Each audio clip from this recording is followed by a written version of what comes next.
Subscribe करें और bell icon को दबाना ना भूलें। आपका अपना मुंबई टाइम्स।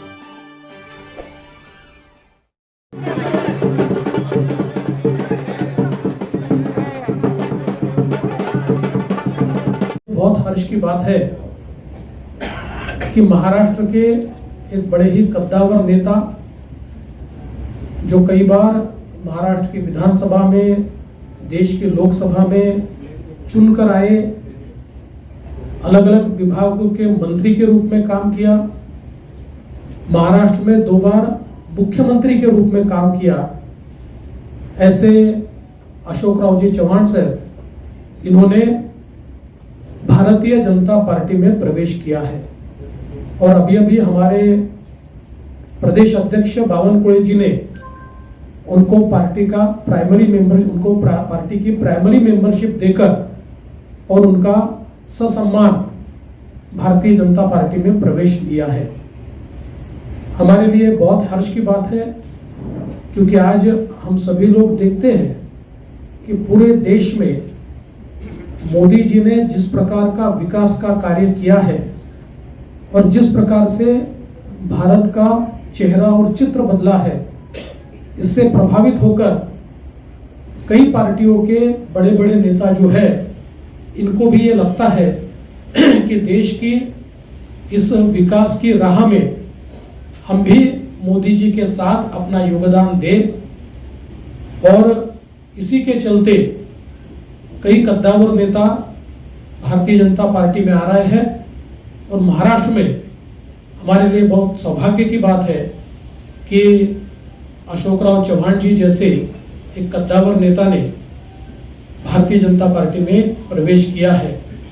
और जब हमारी उनसे चर्चा हुई, उस समय उन्होंने बहुत स्पष्ट रूप से कहा कि मैं बड़े से बड़े पद पर रहा हूं, इसलिए मेरे लिए पद कोई मायने नहीं रखता, मैं देश की मुख्य धारा में मोदी जी के साथ योगदान देना चाहता हूं और इसलिए भारतीय जनता पार्टी में मैं प्रवेश कर रहा हूं।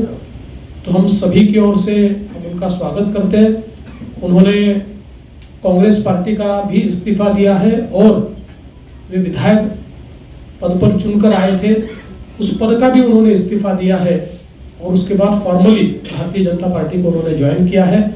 आज उनके साथ पूर्व विधायक अमर राजूरकर जी ज्वाइन हुए हैं और भविष्य में बहुत बड़े पैमाने पर उनके साथ देने वाले, उनके प्रभाव से राजनीति करने वाले ऐसे कई कद्दावर नेता और कार्यकर्ता भी भारतीय जनता पार्टी में प्रवेश करेंगे।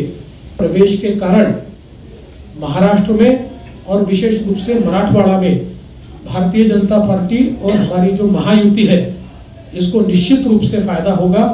मैं उनका फिर एक बार बहुत बहुत स्वागत करता हूं, अभिनंदन करता हूं और उनसे निवेदन करता हूं कि वे आप सभी को संबोधित करें। और मैं आभार मानना चाहूँगा देश के प्रधानमंत्री श्री नरेंद्र मोदी जी का, फिर देश के गृह सम्माननीय प्रधानमंत्री अमित भाई शाह जी का, राष्ट्रीय अध्यक्ष जे पी नड्डा जी का, देवेंद्र फडणवीस जी का, बावनकुळे जी का, आशीष शेलार जी का, सभी नेता जो मेरे साथ में बैठे हुए, मेरे नांदेड़ से आए हुए हमारे सहयोगी अमर राजूरकर जो एमएलसी रह चुके हैं, वो भी आए हुए हैं, उनका भी प्रवेश आज हुआ है। मैं आभार मानूंगा भारतीय जनता पक्ष के नेतृत्व की, उन्होंने मुझे आज ये मौका भारतीय जनता पार्टी में आने न्योता दिया और काम करने की यहाँ पर मुझे यहाँ पर संधि दी है, एक मौका दिया है, उसलिए मैं उनका दिल से शुक्रिया अदा करता हूँ। सार्वजनिक जीवन में काम करते हुए एक पॉजिटिव एटीट्यूड लेके, डेवलपमेंटल एटीट्यूड लेके आने वाले समय में काम करने की भूमिका मेरी है, पहले भी रह चुकी है और आज भी मैं जो आया हूँ इस नए क्षेत्र में नई शुरुआत जब कर रहा हूँ, तो मैं इसी डेवलपमेंट प्रधानमंत्री जी को जो सबका साथ सबका विकास ये भूमिका लेकर प्रधानमंत्री जो पूरे देश भर में जिन्होंने नेशनल इंटरनेशनल लेवल पे एक अलग अपनी छवि बनाकर एक अच्छा काम करके दिखाया है, निश्चित तौर पर इम्प्रेस हूँ, निश्चित रूप से इम्प्रेस हूँ मैं। कोई अलग भूमिका नहीं है, जो अच्छा होता है तो अच्छा ही बोलना चाहिए, जो खराब है तो कभी शिकायत भी हमने की है तो मैं ना नहीं बोलूँगा। आज जब हम देख रहे हैं कि देश के सामने कई चुनौतियाँ हैं, तो चुनौतियों के साथ साथ डेवलपमेंट भी जिस रफ्तार से इस देश में हो रहा है, हम सबके लिए बहुत ही प्रशंसनीय है। और आने वाले समय में हम सब साथी मिलकर देश में एक पक्की मजबूत भाजपा की सरकार लाने का हमारा प्रयास निश्चित तौर पर रहेगा। बस इससे ज्यादा मैं आपका वक्त नहीं लूंगा। मैं आप सबका आभारी हूँ। एक नई शुरुआत है, कुछ गलतियां छोटी मोटी होती है तो शुरू में संभाल लीजिए। व्यक्तिगत डिसिजन होता, मी कोणालाही आमंत्रित किंवा निमंत्रित केलं नाही। बाकीचा विषय देवेंद्रजी आणि ते पाहतील काय करायचं। मी काही त्याच्यामध्ये खरं सांगतो